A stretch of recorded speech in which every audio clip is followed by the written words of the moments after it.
When I'm feeling like that, it's actually hard for me to engage in music sometimes because I feel like I'm not participating with it in a way that I should be. I'm not doing enough, or I'm not good enough, or, just that whole depressive sort of cloud messes up that music for me. Today's podcast is brought to you by Kismet Creative Co. It's marketing that feels as good as morning coffee. Visit them at www.kismetcreativeco.com to learn more. Hi, welcome to the Locala podcast. I'm Chad Taylor, your host for this episode. Today on the couch, we have Maestro Matthew Wardell, CEO and Artistic Director of the Ocala Symphony, of the Reilly Center, and Conductor of the Ocala Symphony Orchestra. Perfect. But before we get to him, if you enjoy the content, please be sure to hit that like button and subscribe. So, Matt. Oh, Chad. We're going to throw a couple easy questions at you. All right. Well, first off, why don't you tell us a little bit about when you say CEO, Artistic Director of the Reilly Art Center, what is that? Yeah, it's a good question. And I'm still figuring that out. 8 years in. Yeah. So, I was the conductor of the orchestra. That's why I'm here in Ocala.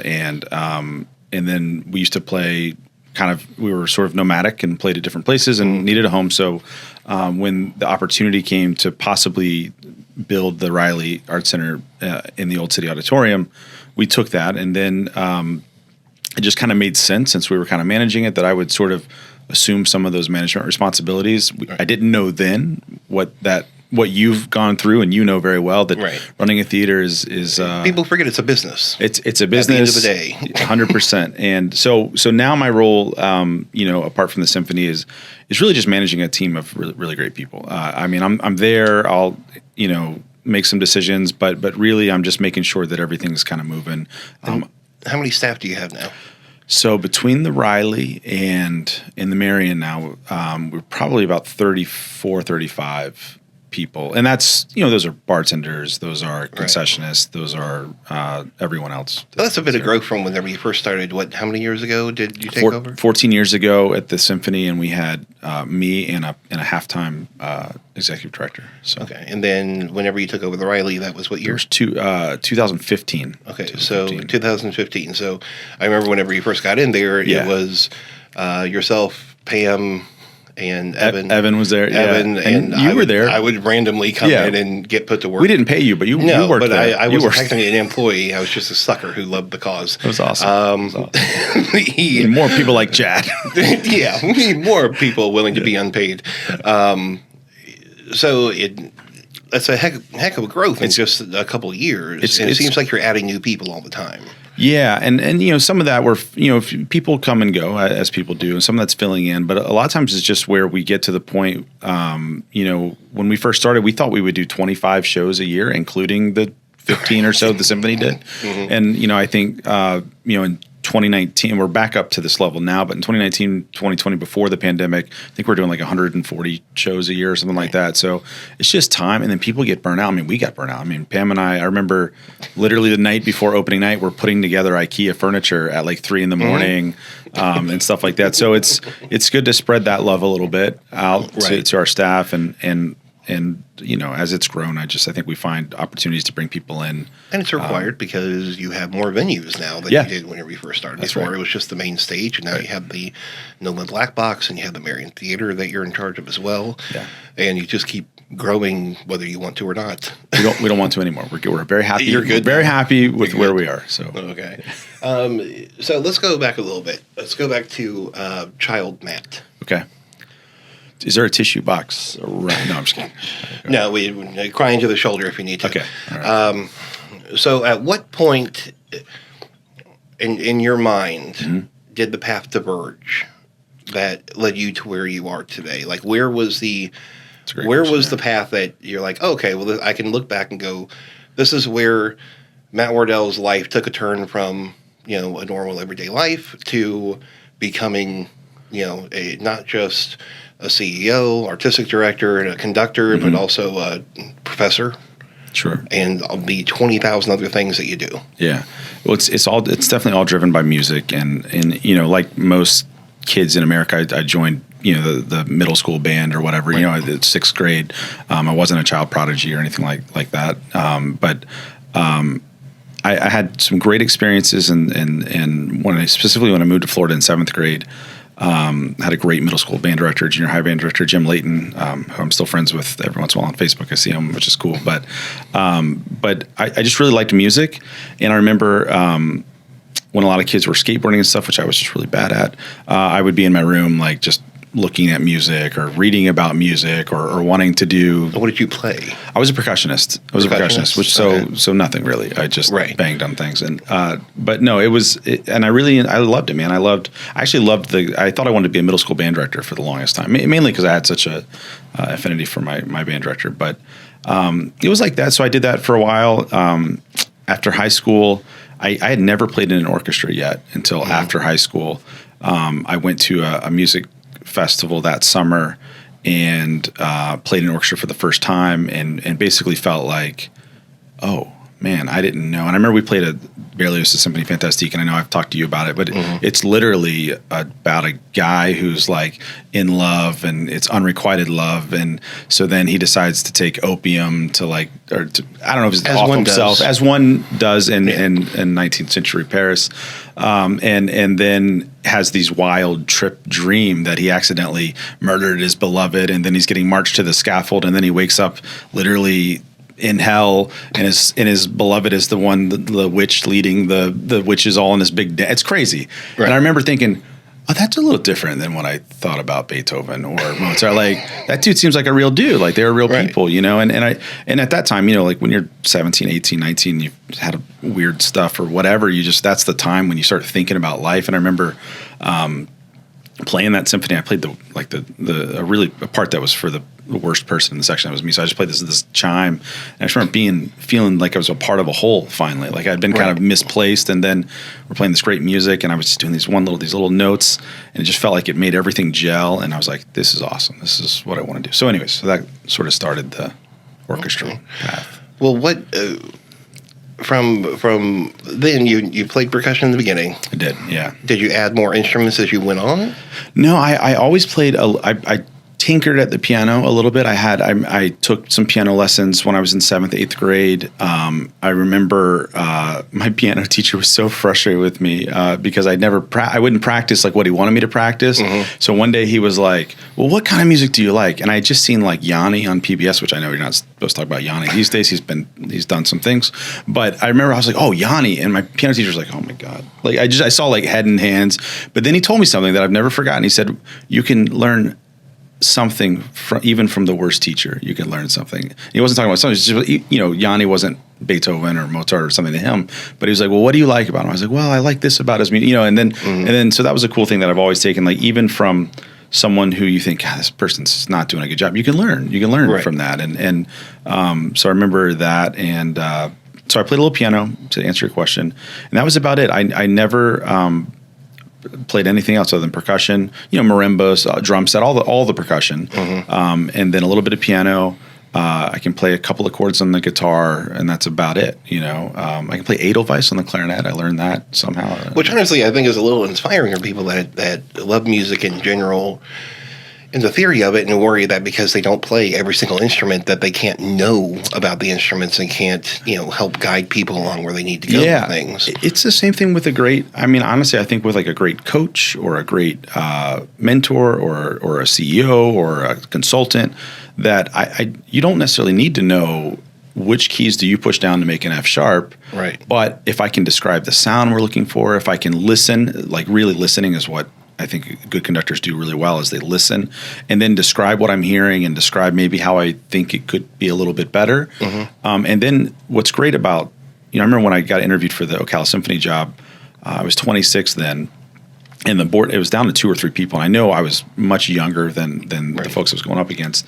And one of the questions the board asked me at the interview was, how are you going to tell are the musicians going to respect you? Like, you're so much younger than them. And I remember telling them, I said, man, I'll never, I recognize now that I'll never know as much about the trombone as Art Jennings, someone who's in the orchestra, he's since passed away, but I'll never know as much about as he does about the trombone. So I'm not going to tell him how to play the trombone. Right. But what I do know about is this piece, and I know where the trombone fits into this work. And so as long as you have that sort of mutual respect for the people you're working with, I don't think you need to be, a subject matter expert on every detail of what you're looking at, So. And if that doesn't work and you need respect, then you bring out your conductor's staff, which is actually just a baseball bat. Exactly. And you just tap that on the stand, and then instantly things get better. Going into that, did you major in music in college? So I had a this is in Tennessee. So I had a full scholarship to go to the University of Memphis in music and in academics. And I don't know how that happened. I screwed around way too much in high school. I somehow took the ACT and I must have just bubbled in the right things by accident. So I got a really good score, and they gave me this double scholarship. I went to one day of music camp over the summer, and I said, I don't want to do this. And I literally left, and I didn't tell anyone. I feel bad about it to this day.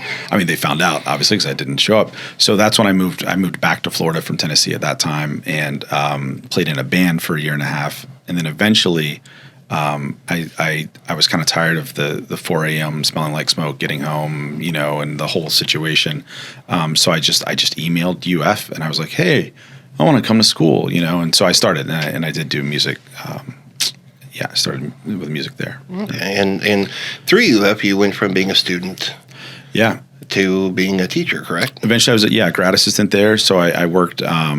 This was a little bit later, but I did my master's there, and I got a great opportunity to work with their orchestra, and I taught their community music school and some other stuff. So it was a really good opportunity. And what was the other college that you taught at as well? I just got done teaching at Georgia Tech this last semester, which was a great experience, and a totally different school, because they've got music classes and a great program, but there's no music majors, right? So they're all engineers and other things that want to possibly do, want to keep music in their lives. So it was a totally different vibe from my perspective. It was really cool. Now, whenever let's look at that. So you have people that just love music and they want to learn more. Do you find more fulfillment in that from a just teaching perspective, not just, I just like people better that do that? Or is it, I know it's got to be completely different, when you're teaching things, because maybe they don't understand all the theory that somebody that's, going to school majoring in music is going to understand on there. Yeah. Do you get more fulfillment out of being able to meet people on that level that may not understand everything that a full-time student would? It's definitely something that I remember the first week I was in Atlanta, I emailed one of my friends, and he was a professor at UF, and I said, I've had to kind of rethink, what's my role? Why am I here? I'm always what am I doing? Mainly because I'm lazy. Why am I here? No, literally, what? No. But no, why am I here? What's my purpose? And it's different. It was different with that group of students, like you said, than with music students who are in school to be music teachers or professional musicians. My goal is to help them become better musicians, right? And to better teachers or better whatever they're doing. When it was students that were there maybe for a different reason, I still want them to be better musicians, so I'm still going to teach them things. But I just kind of realized I want to support them for whatever they're doing. That's why I love teaching. I mean, in the music world, I love teaching musicians because I love kind of connecting students with, first of all, what are you passionate about? I mean, it's the same reasons I know you love leading cast and those kind of things. What are you passionate about? Okay, we've got that isolated. Well, what kind of work do I think it's going to take for you to do that really, really well? Yeah. And then the last part is how can you doing that really well impact the world around you? What kind of good can you go do now that you're doing what you love to do and you're doing it really well? Now, how can you make a real dent on things? And so that's how I usually feel about music students. And with this group, I still felt a lot of those things. What are you guys passionate about? It might not have been orchestra music. It might have been engineering or solar panels. I mean, I don't know, whatever they do. But still, if music was something that was helping them do those things better, I wanted to be there to support that.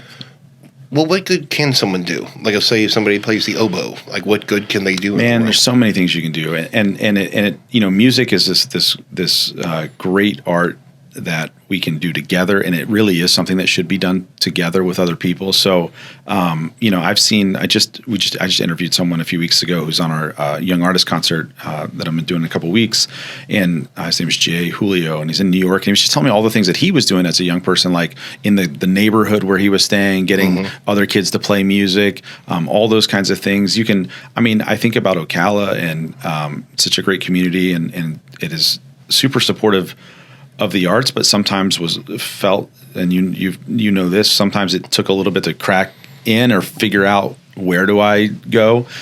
So here we are, just musicians and wanting to do orchestra stuff, and we ended up finding a way to do the Reilly, and of course that sort of helped transform Tuscola Park, and then more investments come that aren't really us but are related maybe to what we were doing, and then that gave opportunities for us to work together, gave opportunities for the symphony to grow. Now we've got the school, which most of the kids, or half the kids that go to the school, are all supported by scholarships. So it's just all these kind of cool things that happen just because I was a kid at 18 that was impressed with this drug doing composer, and thinking, wow, that's really cool that we share these same emotions. And so anyways, so I think there's a lot you can do. And I've seen, that's why I got involved in city council and everything, was mainly just because I saw like, wow, if we just kind of like, hey, speak up a little bit and like to try this or do this, and then just be a little bit tenacious about it. You can do a lot. So in terms of the things that we've done together, you've been music director for a couple of the musicals that we did over at the Reilly. The ones you would allow me to do with you. Hey, man, anytime. Because, being a conductor and being a music director is not just about the instruments, but it's also about, let's say you have singers who, their voice is their instrument. Right. How do you go? Is that different for you in how you look at things, or is it just the voice is the instrument, I'm going to treat it like an instrument, and I'm going to go from there? It's definitely different. A voice is different. I was actually talking to someone yesterday about, it was a trumpet player, who was telling me about some like nerve damage that he had from playing wrong. And as a conductor, we can go at a concert and we're conducting, hey, all right, trumpets, and then they blip a note and you go, God, what the heck's wrong? And then you learn a backstory and you go, well, actually, this guy's buzzing a thing on his mouth 1,000,000 times per second and pushing all this air. It's a body, it's a human body that's making these sounds. And with vocalists, it's the same thing, right? So, I'm feeling a little today, so if I had to sing, well, I'd be in trouble, right?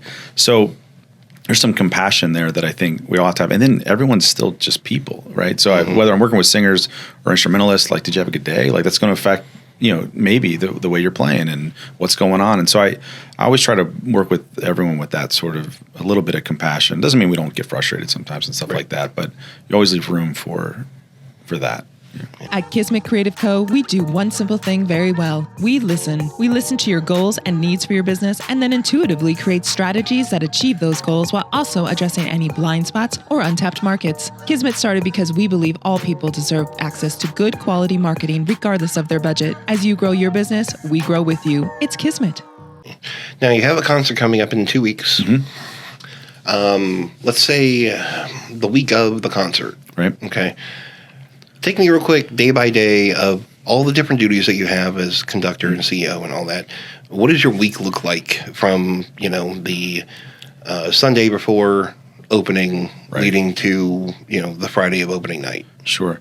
So the normal things that I might do at the Reilly, like, booking new acts for the coming months or whatever, a lot of those I'll put on pause just because I want to focus on the orchestra for that week or whatever's coming up. The good thing is a lot of the important work has been done a month or two in advance, or sometimes even more, a year in advance. Like Margaret, who's currently our personnel manager, I know you guys know, she would have contracted all the musicians by that point. So I'm not worried necessarily about, okay, do we have enough cellists? And just, every once in a while you get people that drop out. So I might help fill a seat, someone's missing. But you're kind of working on that. My main focus in that first part, Monday through Wednesday, Monday through Thursday, is really just making sure that I know what I'm doing with the music, which is really important. It's my mentor Raymond, told me a long time ago that your authority as a conductor is not because of the baton, right? It's not just because you're the maestro or whatever. It's because hopefully you've done your homework, you've worked really hard.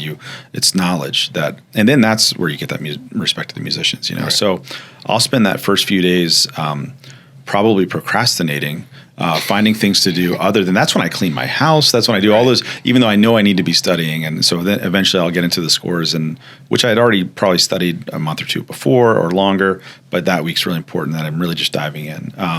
Then we get to rehearsal, our first rehearsal. So we open usually Saturday nights, and then we have a second concert Sunday afternoon. So our first rehearsal will be Friday afternoon at 2. That's the first time we'll see the musicians. Right. It's the first time that we'll all see each other. They'll see each other. So we have a 2.5 hour rehearsal then. We have another one that evening. We have one Saturday morning. And at that point, I'm just focusing on that stuff. So the first rehearsal is really just, okay, what's going to happen? Because you don't know. You kind of can anticipate this piece is going to go well. This one's not. I'm sure it's the same for you if you're blocking a scene. You're like, oh, this one will be easy to block. And then, it's just pure chaos. Yeah, 4 weeks later, you're like, that's not working. And so that happens. Well, you can at least see where the musicians are at, and if they've looked at the music before walking in the door as well. And that's the key is sometimes, and there's a word we call idiomatic, which that's a word everyone uses, but in music, it's like, is this music written idiomatically for the instrument? So is it just a bunch of notes, or does it go like really easily on the instrument? Does it lay easily? And so sometimes it's hard to know that until you get it in the hands of musicians. Like, because some of them might look really easy. On the piano, it just goes like this, but on the oboe, it's like, some crazy thing. And so that's the kind of stuff we're looking for on Friday. And then by Friday night, the end of Friday night, I'm finally calm again. I'm usually all week a little not nervous, just like, oh man, hope this goes well. And then I usually, what's cool is, that Friday and leading up to it, you really start to fall in love with the music. At least I do. I wanted to do that piece, or you wanted to direct that play. But when you get right in it and you're approaching opening, that's when you go, man, this is great. Or you want to pull your hair out, one or the other. But that's when I really start to fall in love. So that's really all I'm focused on most of that week. Luckily, the selling of tickets and all those things, Pam and Savannah and Casey, and that's all kind of being handled, and we've got a great audience here in Ocala, so I'm not usually worried too much about that. Do you have a specific musical memory? Okay, because I know for me in the theater world, the thing that we're surrounded by, most of all, we kind of attach memories, to specific moments of things that we've done in the past. Yeah.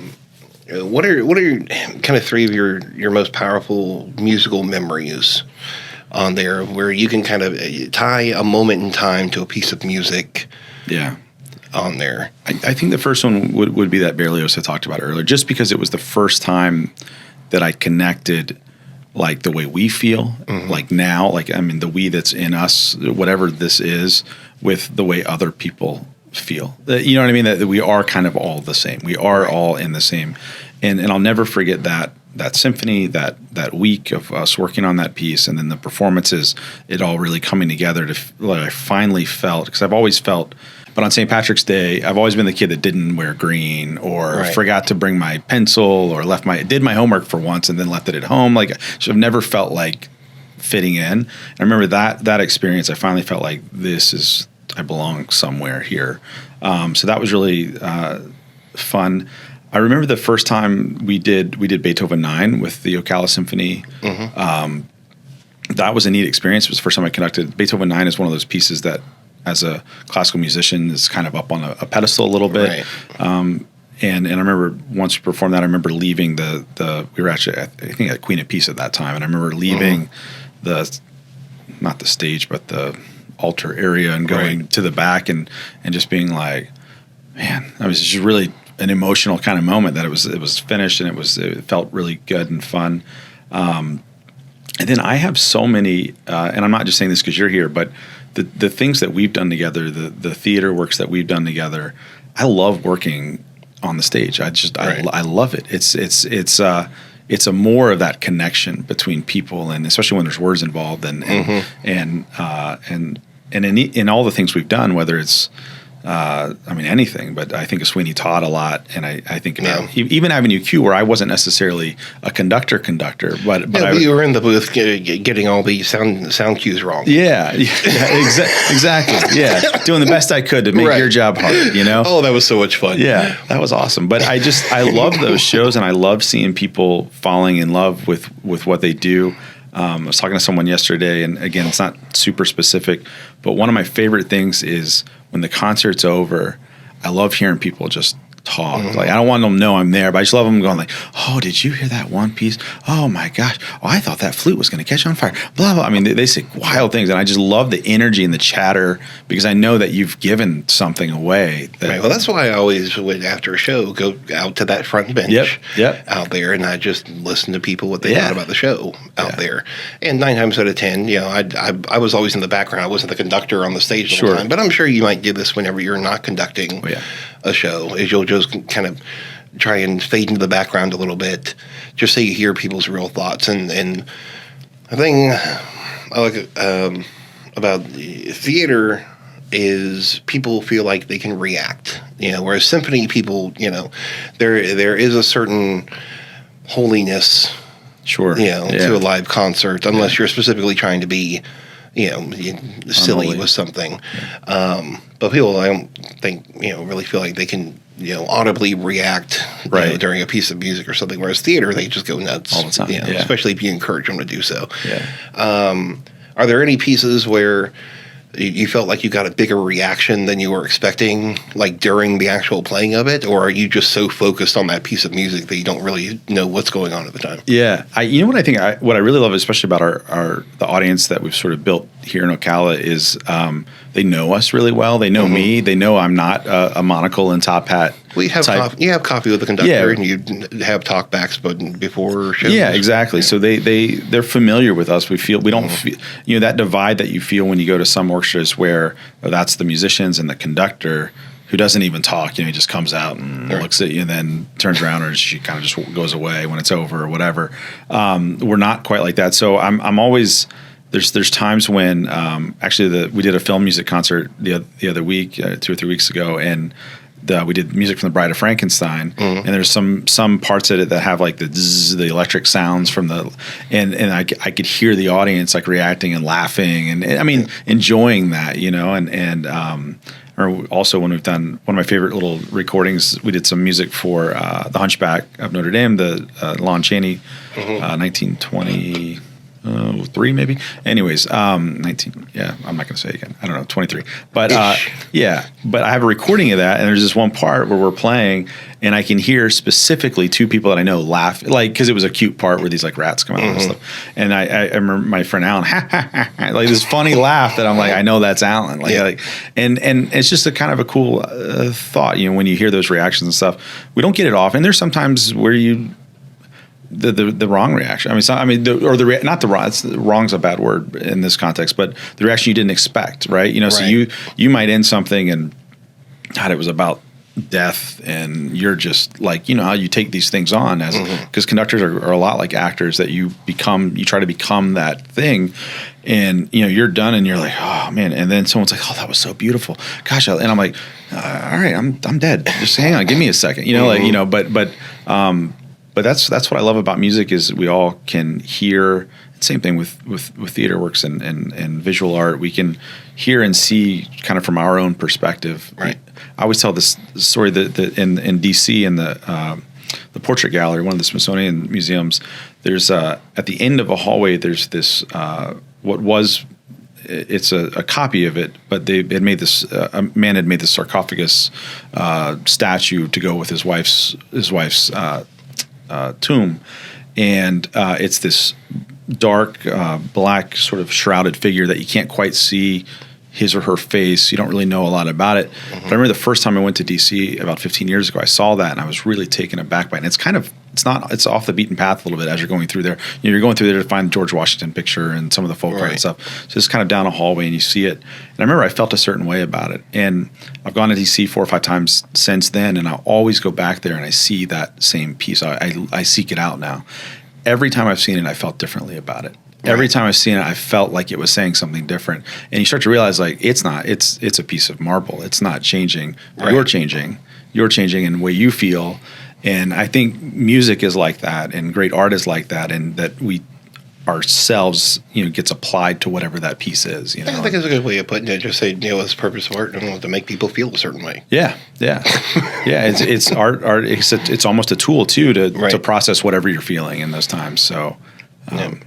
Now, you have composed music as well, and you did Nosferatu, correct? No, I did the Hunchback. But we've done. A friend of mine named Peter Vessenauer did Nosferatu. Yeah. Okay, and now of the pieces that you've composed, and I'm sure there's several, other than the film series that you did, are there any that you put out there not really telling people that you composed it and just kind of put it out there to see what people's reaction would be? No. Or is it you kind of have to go, okay, well, I did this, and Yeah. I don't write near as much as when I first started going to UF for music. I thought maybe I wanted to be a composer. I really because I had dabbled in that for a while. And the problem for me was like I heard so much great music by other people. And I was like, well, I can't do that. You just get this feeling of like, but what I'd like to do is help interpret that. But no, but now it's funny is now that I'm sort of just feel a little more stable at least for a second. I've been thinking about composing more and doing those things. But I've when I had written stuff before, I'd always be like, "Hey, look what I wrote! Look at it! Look at it! There was no hiding it. It was all like, check this out! So. Yeah. Okay. Well, it's whenever you're composing. Let's say you're composing an original piece, not based on another piece of artwork or film or anything like that. Sure. Where is it something where you want to connect an emotion to it, a memory? Is it a story that you're trying to tell? Like where's the inspiration? Where's the baseline for the things that you're trying to put on paper?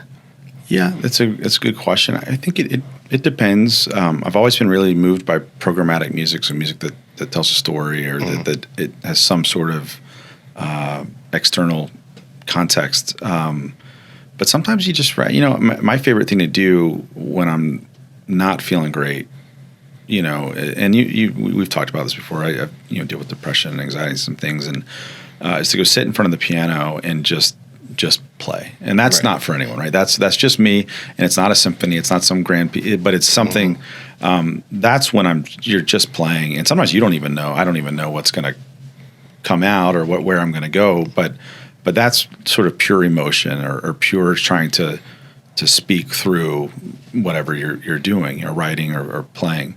But when I would write for a performance or something like that, then I usually have something in mind, a story I want to tell, or a feeling or a place. Get inspired. My friend Evan, Evan Castle, wrote a great piece about the Salzkammergut region that we just happened to be on a school trip together there, and when I hear that piece, it brings exactly that place back to me, that kind of stuff. So usually that's the direction.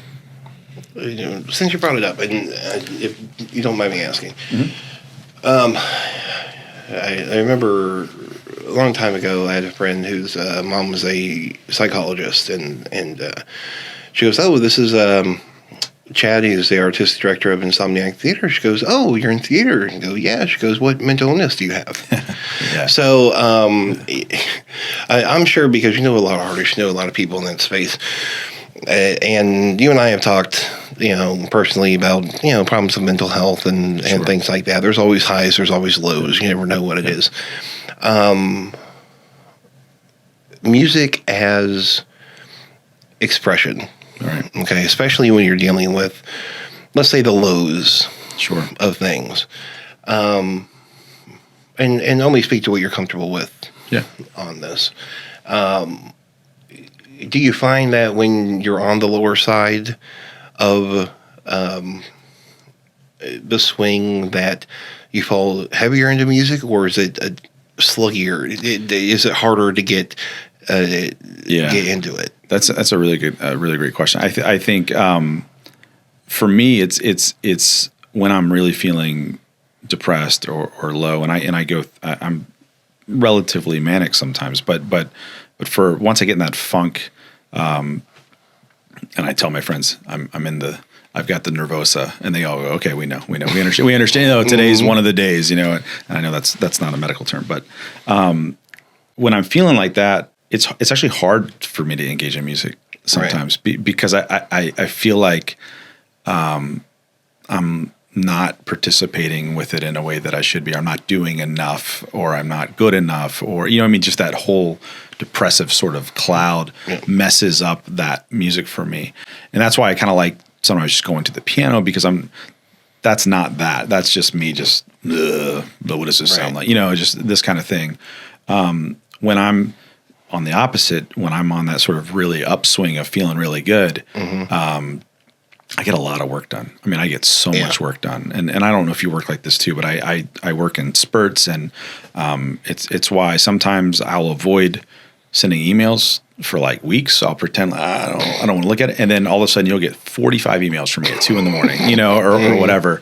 But that's when I tend to engage the most. Now, with all that going on, I still have a job that I try to do. I just think sometimes I don't do it as well as I could, and other times I do it better than I should. You know, I don't know. This is kind of weird thing. And it all kind of piles together on there. I know for me personally, when I have to be creative and I'm going through a low point in things, I lean more on the responsibility of the job rather than the creativity of it and the love of it, because, as a person in a position of power, you have all these people counting on you, and they're looking at you from a position of, oh, well, this is the one that's going to tell us what to do. This is the one that's going to guide us through the path. Yeah. And you're just trying to get through the day at that point and fake it till you make it, kind of thing.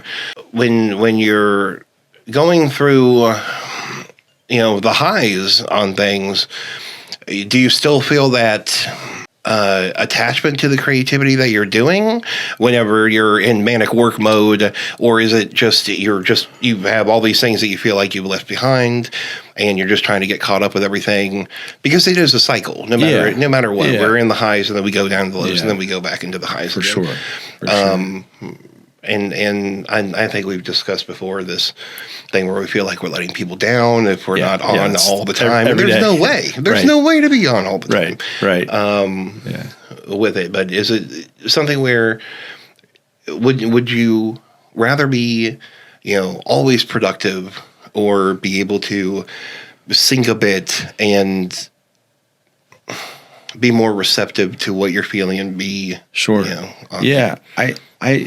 I guess I just have to be the way I am, and for all of us, I think that's really important. For a long time, and maybe even still battling this, I felt like I'm not doing it right. You know what I mean? I'm not. And then I think recently I was like, no, this is how I am. This is, and so as soon as you kind of can embrace that, and I start to think, well, maybe I need some of those lows, which I guess could be dangerous, to get some of the high, just momentum in general, but I think, for me, I sometimes I feel like I need to not do something today. I don't know. Right. And then tomorrow I'll do some more stuff. Maybe, I'll take it and trying to be okay with that. And again, like you said, you run your own business and you still have these responsibilities and stuff that have to get done. So you get those done, you slug through, and we all do that. Everyone does the best they can, and actually it's like me dealing with some of my own stuff that helped me learn to be a lot more empathetic with the musicians and artists that I work with, because I know a lot of conductors that aren't empathetic. They're not, which is crazy, because all we do is empathy. I mean, it's all we're doing is taking someone else's feelings from 200 or 300 years ago, or from yesterday if we're playing something new, and then we're trying to read that and show it to other people. So if you can't find empathy or at least sympathy, then like something's wrong. I feel like you're not effective, So. And I find it typically just comes down to honesty with yourself and the people that you're working with. And I know the only way I was able to get through a couple of shows, especially when I was on downsides, is one, especially on like musicals where we were working together, there would be days where I'm just like, well, it's yours now, for the night. We're working on music tonight because I'm going to go home and cry. Yeah. But it's also one of those things where, you just be honest with people. You go, hey guys, 100%. I'm not having the best day today. And I think as long as you're honest with people whenever you're doing that, especially in a position of power, they'll respect that more, and they'll give you a little more patience. Maybe than they ordinarily would.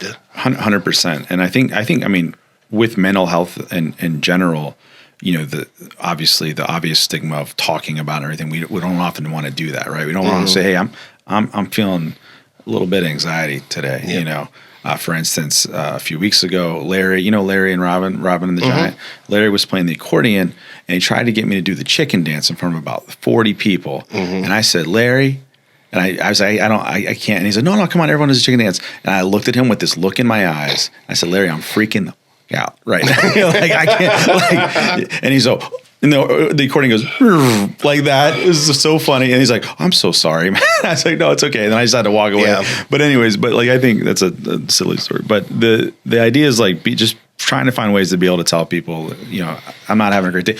And there's another side to that coin too. And this is something I've also learned, and Pam's helped me with a lot. Do that, be honest with yourself, but also I'm trying to find ways to get better. You know what I mean? It's not just like, sorry, I'm having a bad day, leave me alone, I'm not going to ever do anything. I've got to also try, well, okay, can I read a book or something that might help me with this? Or is there go plunk some keys on the piano? Yeah. Is there a podcast? Or like, I don't want to, I want to try to not waller too much in that feeling. And I think it's that, just anytime you see someone's like, hey, I'm not great at this, I'm working on it. Oh, okay, yeah, cool. Yeah. If they're just like, I'm not great at it, then yeah. Okay, well. Yeah. Yeah. Anyways, which is hard. Really hard. It is. But, once again, it comes down to honesty with yourself and others. I think that's one of the reasons why people do gravitate toward music on things, because music is, if nothing else, honest. I mean, it's really hard to be deceptive with music. You can play around with things, but at the end of the day, a note is a note. Yeah. Then you're hearing what you're hearing. Yeah. For sure. On there. So, and that's it for Maestro Matt Wardell. Thank you to everybody for joining us on the Locala podcast. Once again, I'm Chad Taylor. We've been chatting with Matt Wardell. We'll have the link to the Reilly Art Center in the description, as well as our website, www.localamag.com, where you can read his story and more. Thank you again for joining us here on Locala, where we focus on connections through stories. Thank you to Kismet Creative Co. for sponsoring today's podcast. You can learn more about them at www.kismetcreativeco.com. You can find their link and more in the description box. My advice to anyone in life, and maybe not to my younger self, because I feel like I did it, but to someone younger, especially a woman, is always show up. That's one thing that I feel like is my motto. And I tell, some of the younger people I work with to just always show up.